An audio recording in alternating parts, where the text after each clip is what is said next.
Global, in collaborazione con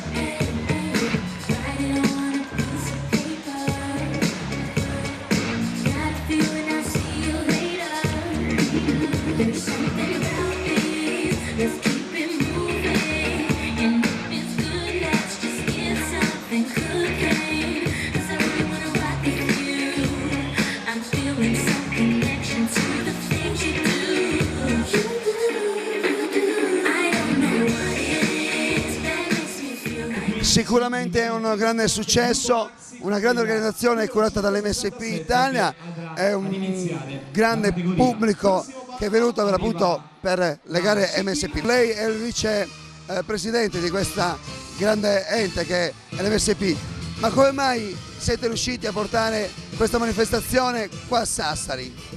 Sì, è una promessa fatta 2 anni e mezzo fa a Cagliari. Io appena nominato sono stato praticamente dopo una settimana invitato a una manifestazione del genere a Cagliari.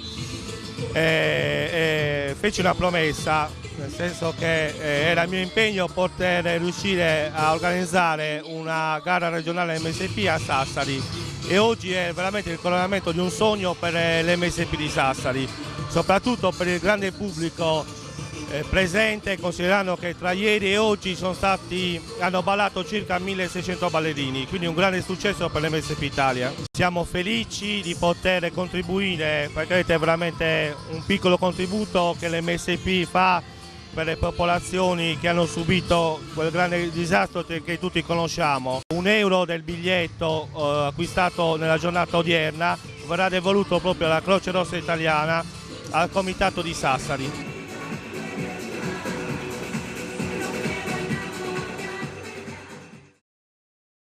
Donatella, madrina di una manifestazione credo importante.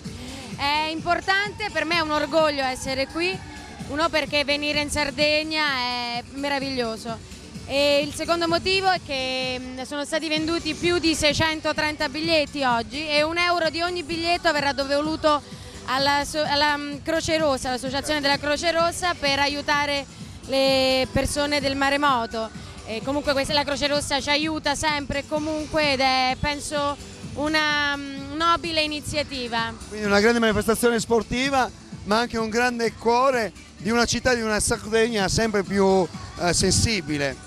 Sì, ma non avevo dubbi, perché i sardi sono così, non c'è Cagliari, non c'è Sassari, non c'è Nuoro, i sardi sono veramente persone meravigliose e non avevo dubbi che anche la solidarietà dei sardi venisse fuori in questo modo.